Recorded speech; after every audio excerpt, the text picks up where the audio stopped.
Hey guys, welcome to my YouTube channel. So, first, let me introduce myself to you. My name is Tanima Wadhwa and I am a postgraduate in mathematics. I have scored 98% marks in mathematics in both 12th and 10th standard ISC and ICSC board respectively. You guys must be wondering why am I telling you my marks only in mathematics. So, let me tell you that I will be sharing my knowledge in mathematics with you guys through this channel. So, let's start. In today's video, I will be telling you the math syllabus and the course structure for class 9th CBSE board. चलो हम start करते हैं हमारा course structure and syllabus of mathematics class 9 CBSE board. ये सबसे पहला unit है हमारा नंबर सिस्टम, जो कि आता है हमारे एग्जाम में 8 मार्क्स का। फिर है सेकंड यूनिट है हमारा अलजेब्रा का, जो हमारे एग्जाम में आता है 17 मार्क्स का। फिर थर्ड यूनिट है हमारा कोऑर्डिनेट ज्योमेट्री, जो कि आता है हमारे एग्जाम में 4 मार्क्स का।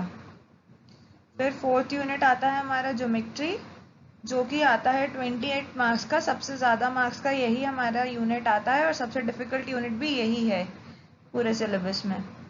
फिर हमारा फिफ्थ यूनिट है मेंसुरेशन, जो कि हमारा आता है 13 मार्क्स का। और सिक्स्थ यूनिट है स्टैटिस्टिक्स एंड प्रोबेबिलिटी का, जो कि आता है 10 मार्क्स का। और पूरे सिलेबस में सबसे ईजी यूनिट हमारा होता है स्टैटिस्टिक्स एंड प्रोबेबिलिटी का। अब देखते हैं हमारा सिलेबस। सबसे पहले हमारा है यूनिट 1 नंबर सिस्टम। अब इसमें हमारा बात करी गई है, इंट्रोडक्शन दिया गया है पहले तो नंबर सिस्टम के बारे में। फिर बताया गया है कि रियल नंबर्स और उनके डेसिमल एक्सपेंशंस किस तरीके से हम लिख सकते हैं। उसके बाद बताया गया है कि इन रियल नंबर्स को हम नंबर लाइन पे किस तरीके से अरेंज कर सकते हैं। आप लोगों ने 8th स्टैंडर्ड तक पढ़ा हुआ है कि नेचुरल नंबर्स को और इंटीजर्स को रियल लाइन पे किस तरीके से हम लिखते हैं। और इस ईयर आप 9th स्टैंडर्ड में ये पढ़ेंगे कि हम रियल नंबर्स को कैसे नंबर लाइन पे एक्सप्रेस कर सकते हैं। अब फिर ऑपरेशंस ऑन रियल नंबर्स आएंगे, जैसे कि plus, addition, subtraction, division, multiplication real numbers का। और फिर एक्सपोनेंट्स के लॉज यूज होंगे रियल नंबर्स में। उसके बाद आपका आएगा इंट्रोडक्शन इरेशनल नंबर्स का।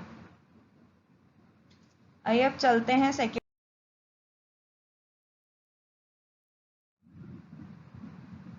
जो कि यूनिट 2 है हमारी अलजेब्रा की। इसमें सबसे पहले टॉपिक जो है वो है पॉलिनोमियल्स का। पॉलिनोमियल्स क्या होते हैं ये तो 8th स्टैंडर्ड में सब लोग पढ़ ही चुके हैं।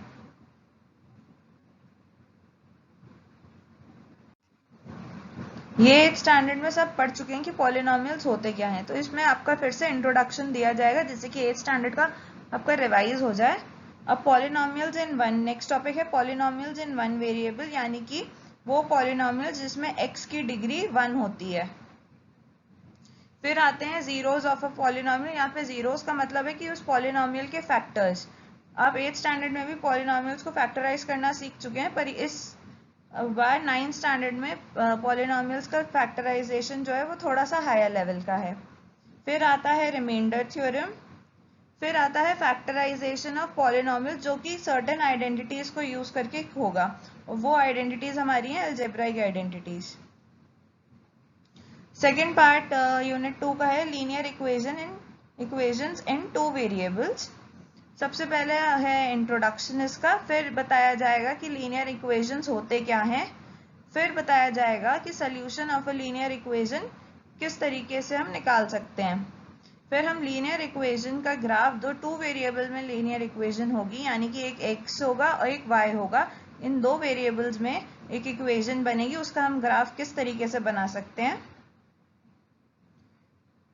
फिर है इक्वेशंस जो उन लाइंस के जो x एक्सिस और y एक्सिस के पैरेलल हैं। आई होप कि सभी को x एक्सिस और y एक्सिस पता होगा।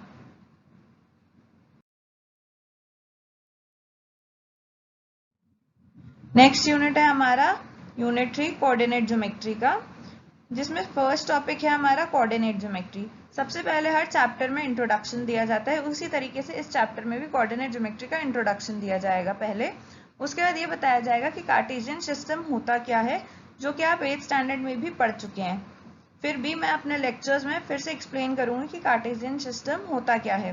फिर मैं आपको बताऊंगी कि प्लॉटिंग एक पॉइंट की प्लेन में किस तरीके से कर सकते हैं जब उसके कोऑर्डिनेट्स गिवन हो।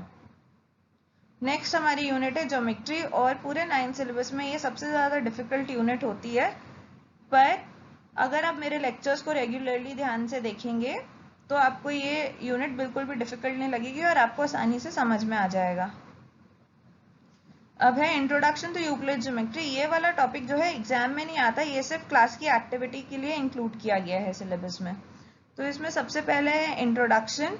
अब यूक्लिड क्या होते हैं उसकी डेफिनेशन, उसके एक्सियम्स और पोस्टुलेट्स बताए जाएंगे, और फिर उसका मेन पोस्टुलेट जो होता है, फिफ्थ पोस्टुलेट, वो एक अलग से डिस्क्राइब किया जाएगा।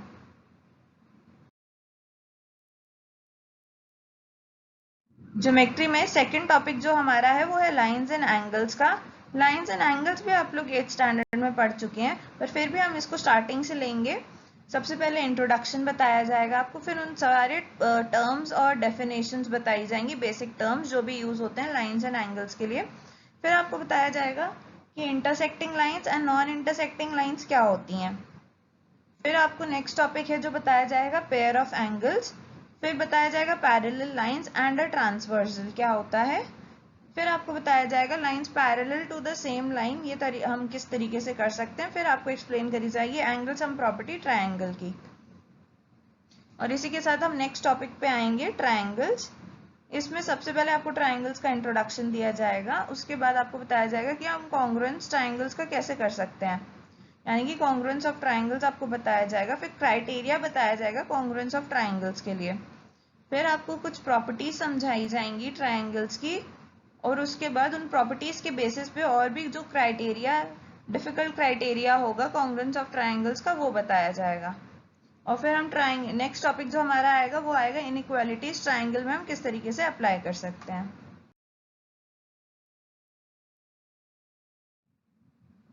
इस यूनिट में सबसे ज्यादा टॉपिक्स हैं, तो हमारा फोर्थ टॉपिक इस यूनिट का है कोऑर्डिलेटरल्स, जिसमें हम सबसे पहले इंट्रोडक्शन देखेंगे कोऑर्डिलेटरल्स का। उसके बाद हम देखेंगे एंगल सम प्रॉपर्टी कोऑर्डिलेटरल की। जैसे एंगल सम प्रॉपर्टी ट्रायंगल की होती है, वैसे ही एंगल सम प्रॉपर्टी कोऑर्डिलेटरल की भी होती है।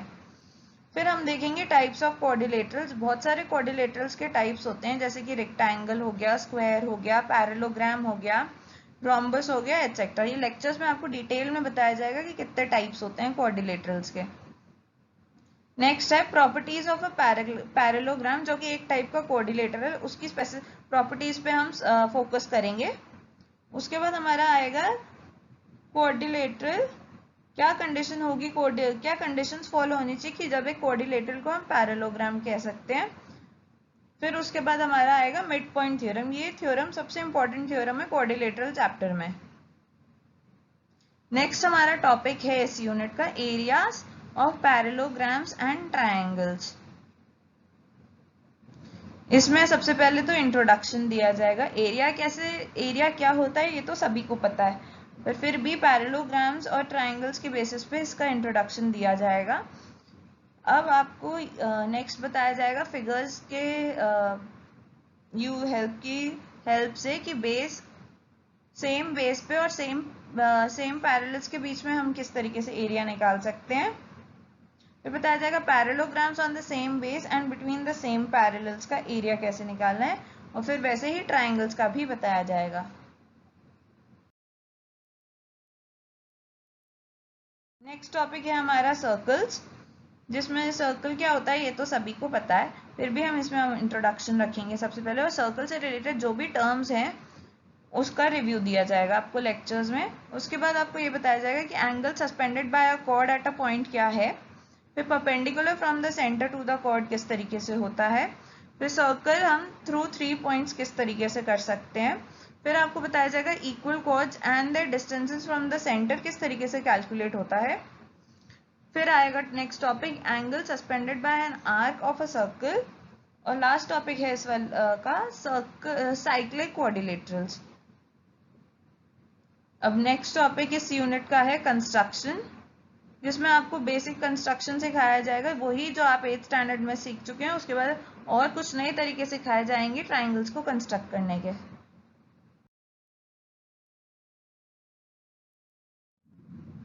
हमारा नेक्स्ट यूनिट है मेंसुरेशन, जिसमें हेरोन्स फॉर्मूला फर्स्ट टॉपिक है हमारा। पहले आपको इंट्रोडक्शन दिया जाएगा कि हेरोन्स फॉर्मूला होता क्या है, फिर आपको ये बताया जाएगा कि हम एक ट्रायंगल का एरिया हेरोन्स फॉर्मूला से कैसे निकाल सकते हैं, और फिर हेरोन्स फॉर्मूला के एप्लीकेशंस बताए जाएंगे क्वाड्रिलेटरल के एरियाज को फाइंड करने के लिए। नेक्स्ट टॉपिक होगा हमारा सरफेस एरियाज एंड वॉल्यूम्स, जिसमें सबसे पहले आपको इंट्रोडक्शन दिया जाएगा, फिर सरफेस एरिया अलग अलग फिगर्स के निकालने के सिखाया जाएगा, जो कि अलग फिगर्स हैं cuboid, cube, right circular cylinder, right circular cone and sphere. और उसी तरीके से volume of a cuboid, cube, cylinder, right circular cone and sphere सिखाया जाएगा।